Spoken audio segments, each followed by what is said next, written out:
Hello，各位夜景二維碼觀眾，你哋好啊！我係邦奴。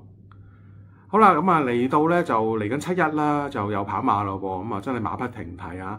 因為啱啱星期六啦，先至跑完啦呢個夏令賽啦11場啦，咁啊我仲喺度啦 mark 緊有啲咩馬啦，下次要跟進嘅時候咧，咁啊第二朝瞓醒咧已經有排位啦，咁真係咧就跑馬時間咧真係好少啊！咁所以啦，我哋今期啦幾位主持咧都各自咧繼續咧就做好心水，咁啊拍定片啦，希望可以咧盡早啦同大家分享啦有啲咩嘢推介嘅。嗱喺季尾嘅時間咧，其實我自己揀馬啦就有兩個原則啦。咁啊，第一就係季內比較用得少啲啦，咁啊體力上咧有啲優勢。咁啊，第二咧就係季內未交易嘅馬咧，起碼鬥志方面咧就唔需要懷疑先啊嘛。嗱，所以今期咧我就推介一匹啦，喺季尾嘅階段啦，仲轉倉嘅馬啦，今次咧轉倉初出咧，應該咧都會咧係好有決心咧想搏噶啦。講緊咧就係3場1號呢匹咧象二嘅。嗱，佢喺上手偉達馬房啦，跑咗10幾場啦。老實講，嗰個演出表現咧，真係幾令人失望啊！嗱，除咗一隻啦，都仲未贏到馬之外咧，其實嗰個演出啦都幾反覆㗎。咁啊，好多時一場跑近之後咧，另一場咧又走樣啦。咁啊，所以啦，幕後可能都好心急啦，所以就都唔等暑期啦，嚟到咧季尾階段啦，都決定轉倉去咗咧無偉傑馬房度。同埋望翻呢匹象二咧，其實之前喺3班啦，雖然就未贏啊，但係咧都一再咧喺啲強組度咧跑得近嘅噃。嗱，例如前一場啦，總場次600嗰組嘅谷草嘅3班一里咧，咁啊跑咗個第3嘅，咁啊輸俾啦嗰啲智勇名區啦有財有勢啦。嗱，如果再望下咧嗰一場咧，其實其他嘅頭6名嘅馬咧，嗱全部再出咧都冇邊有披嘅喎。咁其實嗰組組別咧真係咧就幾強下噶。咁啊，去到啦再上一場啦，咁啊都係跑呢個路程，咁但係咧就預咗嗰晚咧嗰個場地形勢偏差咧好大㗎，好利前置嘅，咁啊結果咧就由馬路啦一放到底贏啦。咁啊佢咧沿途跟呢個6、7位咧，咁其實佢直路咧都有咧加速去追嘅，咁但係奈何嗰一晚咧真係好唔嚟呢個跑法，咁所以咧都有藉口俾翻佢嘅。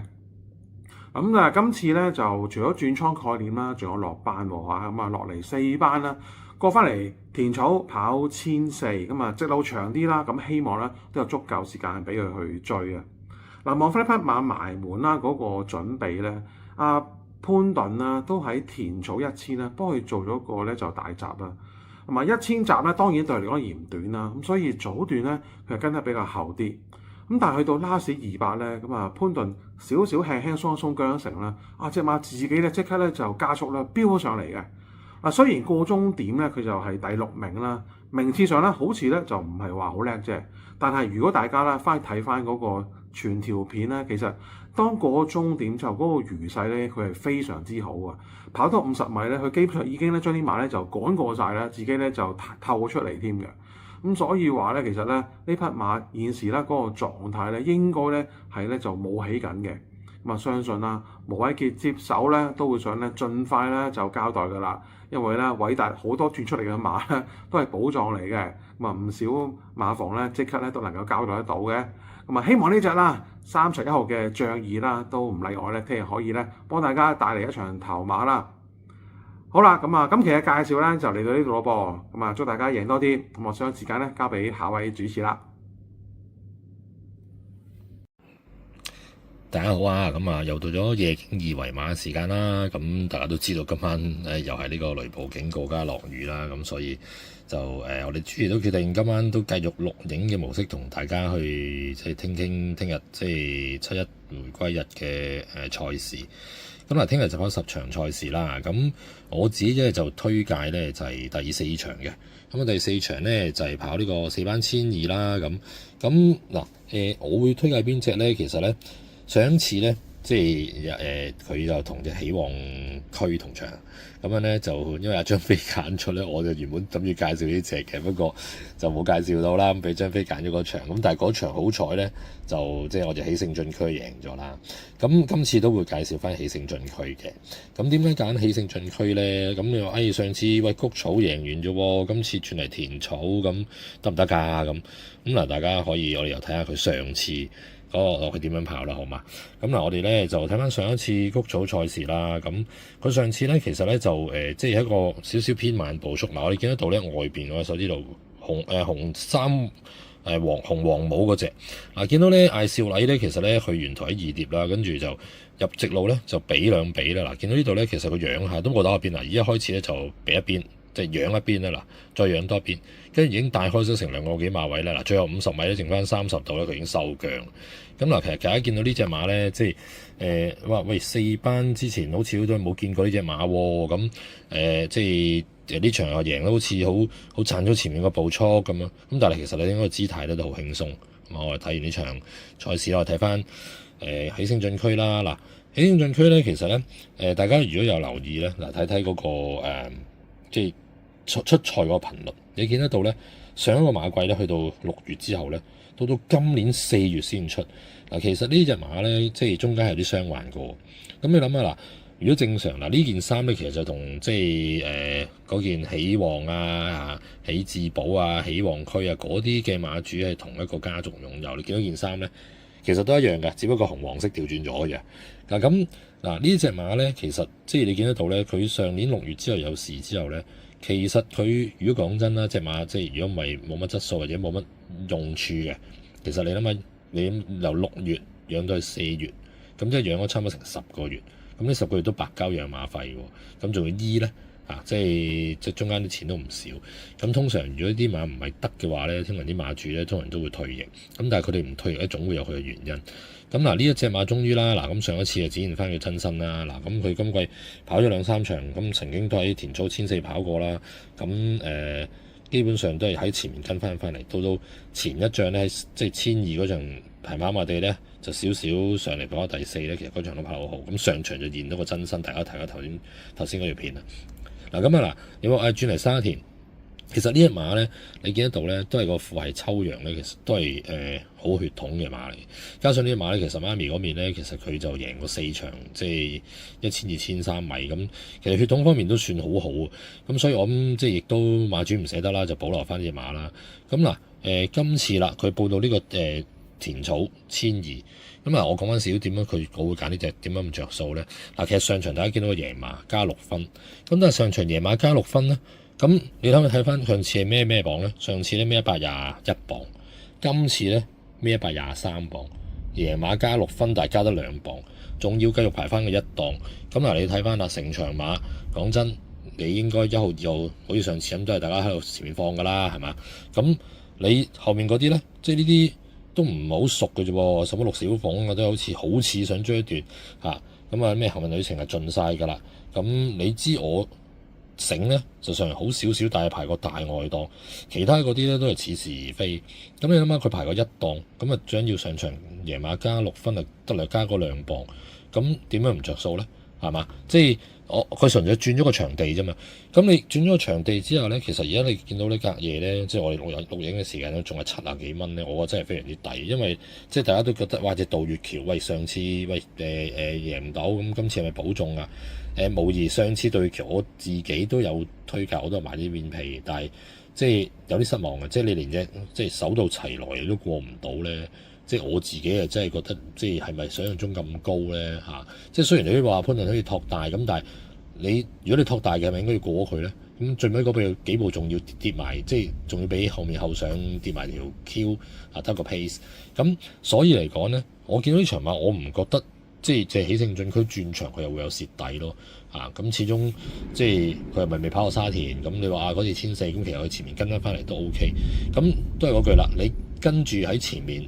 守住喺即係手路齊來同埋渡月橋嘅後邊，其實好似上場咁樣咯。你跟住直攞拉出嚟，你俾2步走甩咗佢，跟住其實好容易都要贏馬。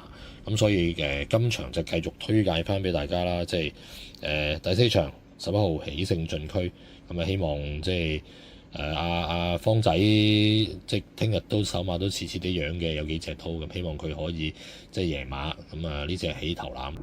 Hello， 大家好啊！又嚟到夜景二維碼嘅時間啦。咁啱啱錄片之前呢，咁我自己就睇緊《魷魚遊戲》嘅 Last Season 啦。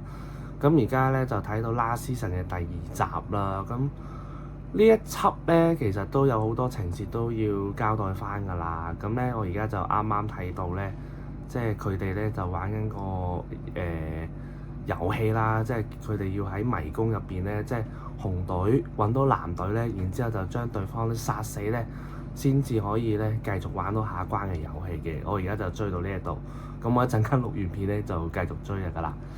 咁咧，我今次咧就會揀翻咧比較後少少嘅場次，因為咧今次咧就有2場嘅杯賽啦，因為始終係回歸嘅日子啦，咁所以其實咧我嘅心水咧就真係唔會集中喺呢2場杯賽嗰度，因為都比較上難估啲。咁我就會揀翻第9場嘅6號嘅巴基之星啦。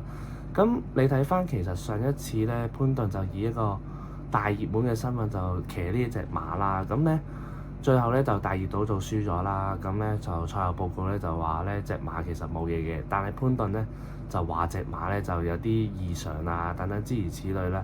咁即係逢親聽到呢啲之後嘅話咧，咁我自己都覺得當算啦，粉筆字抹咗佢就算啦，重新出發啦。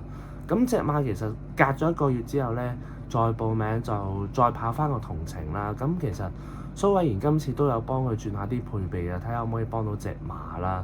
你再加埋其實今季嘅531嘅場次，即係你超霸勝啊、愛馬仕啊、翠紅啊，再出都可以能夠贏馬啦。即係好明顯，其實531呢一組嘅水準咧，其實即係強組嚟嘅，我自己覺得。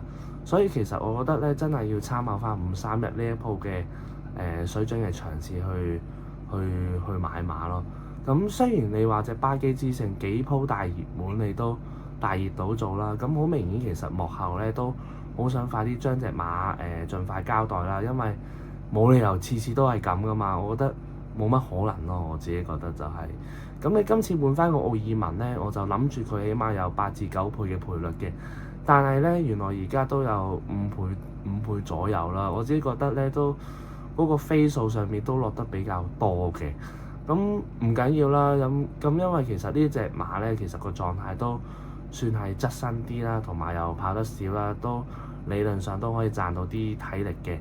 你今次再抽埋個內檔咧，其實都可以幫到隻馬啦，因為你今場咧，我自己預計咧係隻競進先鋒會放頭啦，而隻巴基之星咧應該都會守喺2、3位呢啲位置啦，咁轉彎入直路。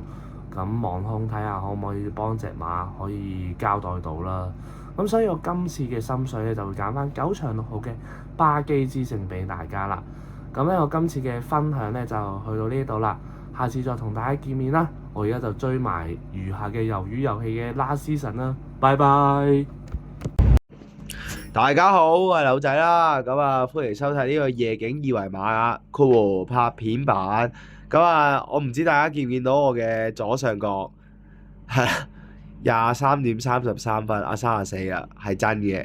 我啱啱翻到屋企，所以今日比較晏啲啦。希望阿導演幫手早啲出啦，因為阿導演咧我都知道佢啱啱做完手術咧，其實係好攰嘅，所以都辛苦晒。少少回顧啦，上次美麗星神贏唔到啦。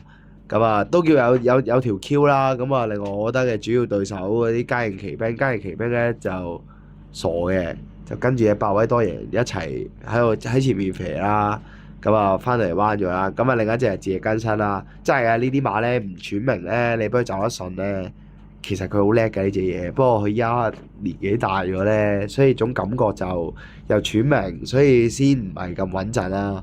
呢條 Q 都400幾蚊啦，位置 Q 都130蚊，加埋都500幾蚊噶啦。哇！我都覺得自己都算係咁樣噶啦。希望今次再努力啦。今次嚟個快講啦。我咧就揀嚟呢個第10場嘅4號超易穩。喺講超易穩之前咧，其實咧黃志雲呢排板聲咁贏馬啦，啱啱有3 win 啦。但係其實咧有一樣嘢咧，我係想特別講嘅，講嘅超易穩之前，其實大家可以睇下方家柏咧，你睇佢以前俾佢嗰啲馬咧，好多時都係好容易跑嘅馬嚟，即係你唔會見到話，譬如春風萬里呢啲會擺佢嘅，就算你擺得佢咧，都係好似俾佢好熱身性質咁樣。即係其實春風萬里係一隻好難跑嘅馬啦，即係你相比川河首區，其實川河首區呢啲，睇形勢嘅啫咁樣成，即係可能武林密碼啊呢啲咩信心星啊、滿心星啊呢啲心星度我都唔知邊嘢心星打邊嘢心星啦，即係可能咩超強60啊呢啲。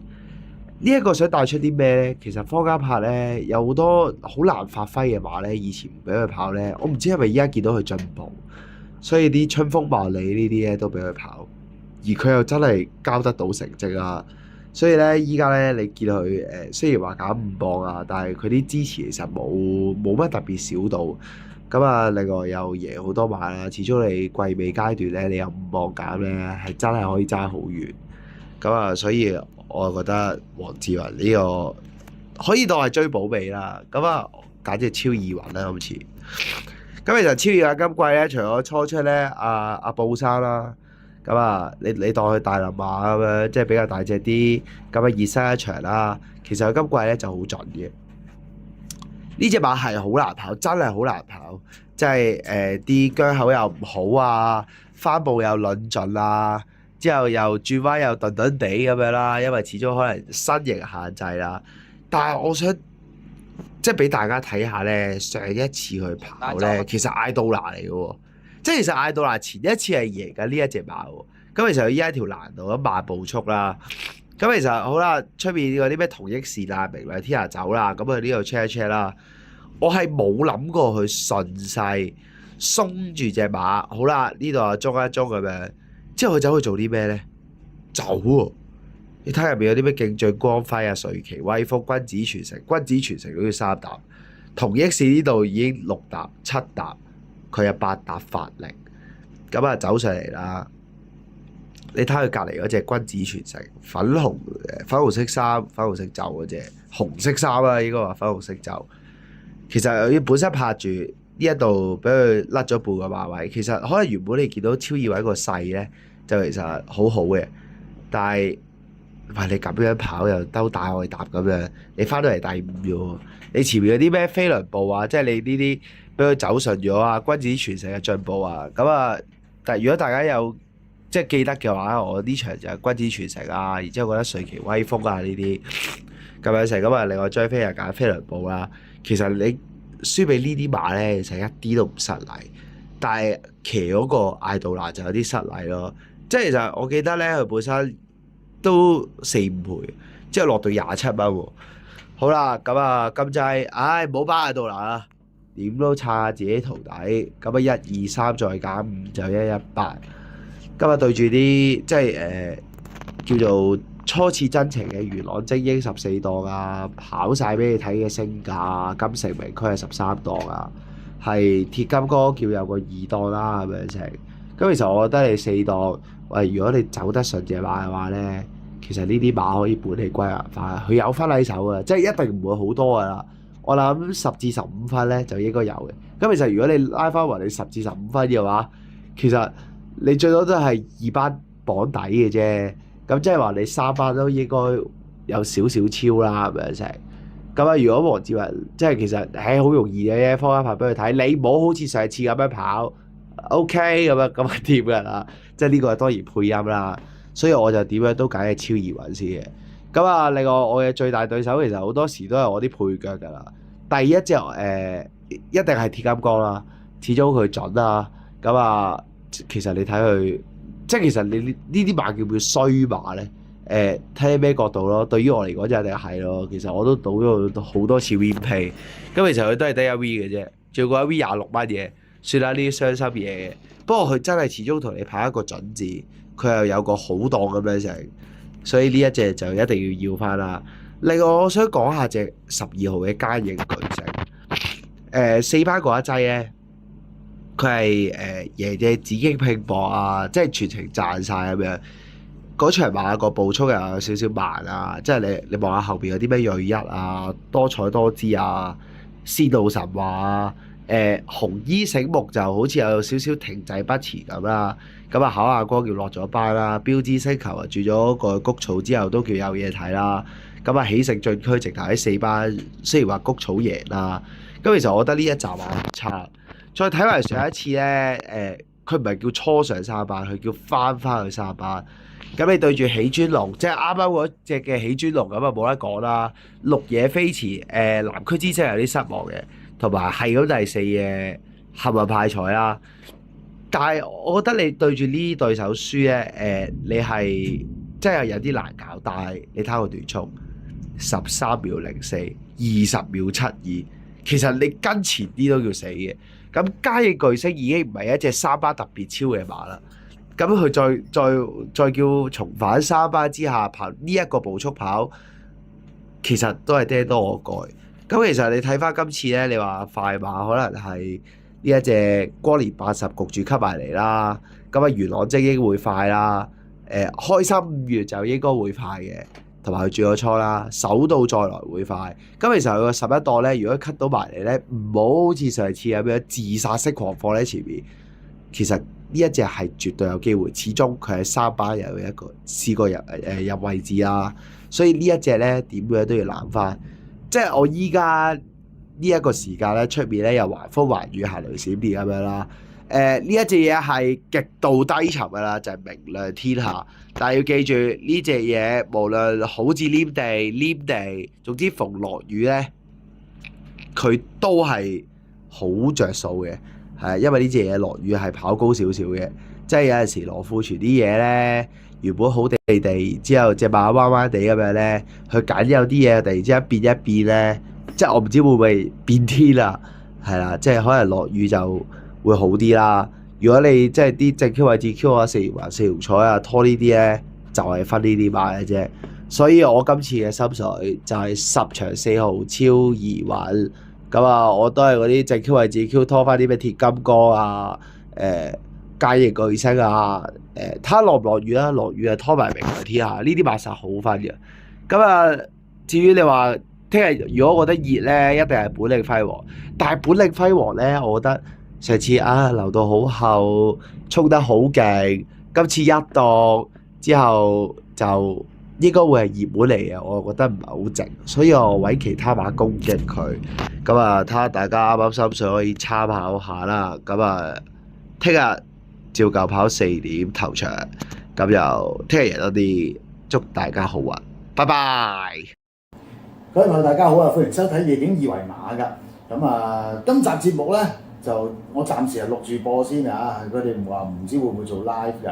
咁但係唔緊要啦，咁啊最重要咧就係嚟緊嘅星期二啊，嗱今日星期一啦，聽日就星期二，係星期二跑馬喎，咁啊7-1啊，咁啊就係香港回歸祖國幾多年啊，亦都係香港特區成立幾多年咧？大家知唔知啊？係28年啦啊！哇，換句話講，即係眨下眼就差唔多成30年㗎咯，回歸咗嗱。咁啊，星期二咧將會舉行香港共慶回歸賽馬日嘅。咁啊，屆時咧就將會有10場嘅比賽啦，10場都係全草地賽㗎啦。咁啊，有2項杯賽嘅，就係香港回歸杯啦，同埋粵港杯嘅。嗱，咁其實即係回歸咗28年咁啊，呢一個賽馬日咧就係為咗秉承咧呢個香港啊喺一國兩制底下咧馬照跑呢個傳統嘅，咁係一個好事嚟㗎，係咪啊？即係你要見證得到。香港回歸咗之後咧，其實係冇變嘅啊，馬照跑。咁啊，至於有冇得照跳咧？咁啊睇下個經濟嘅同埋時勢嘅啫嚇。咁就但係最重要就係馬可以照跑，因為賽馬咧係香港啦，以至咧係香港嘅一個 name card 一張名片嚟嘅。咁啊係代表住香港咧，除咗你話一國兩制馬照跑之外咧，亦都係見證住香港嘅繁榮嘅。咁係一件好事嚟㗎。咁啊，至於咧今次10場嘅比賽咧，咁我就其實其他嘅場今次出馬都幾悶。即係有好多場合咧都比較難嘅，我就揀嚟咧香港回歸杯啦，係咪啊？咁梗係要應下，即係應下個景㗎嘛，係咪啊？回歸咁梗係揀7-1回歸杯嗰場啦，香港回歸杯啊。咁嗰場咧就2班1,400嘅，參戰馬咧就12匹。其實呢場咧，你話對手其實望落好多嘅。又嗱，如果你覺得前面嗰啲咧，譬如前面嗰2隻，譬如神虎龍區啊，健康愉快嘅話，好似沉沉地喎，唔係對手。其實後面啲望落好多啊。嗱，競進輝煌啦，成日都緊啦，太陽勇士啦，升上咗2班之後咧，你話係未贏過，但係佢田草谷草泥地佢都可以跑到3甲㗎。跟住另外仲有潮州精神啦，1400米最準啦，跟住另外就係、後面譬如平凡騎士啦，佢速程唔代表佢唔得嘅喎，跟住另外仲有神池啊咁樣啊，咁但係我就覺得咧，即係呢場強還強，應該啲對手點都強唔過呢個光年魅力㗎啦，就係4號光年魅力啊！嗱，佢今次排個檔咧就比我想象中係差少少，排咗10檔啊，咁啊，我估計應該問題唔大嘅。其實最重要咧就係光年魅力啦，佢今季咧就跑過8場，咁啊其實全部都收獎金嘅喎，啊全部都跑入前5名㗎啦已經。嗱上場係初上2班嘅，咁啊跑田島1400，咁事實上如果你話潮州啊嗰啲神虎龍區啊1400好，其實佢一樣嘅光年魅力，佢3場頭馬都贏1400米，啊佢其他路程咧就可能咧就即係其實佢哋跑過1次1里啫嘛，佢跑1里嗰次都跑第3啦。咁啊，相反佢其餘咧，即係今日跑過8場咧，其實有7場跑1400，咁啊非常準嘅一隻馬嚟㗎啦。嗱上場咧就初上2班，咁啊梗係跑贏馬路程啦啊！咁佢當時都幾理氣嘅，咁佢咧就排喺個7檔，咁啊上一場咧就8隻馬，佢排喺7檔，都係外檔。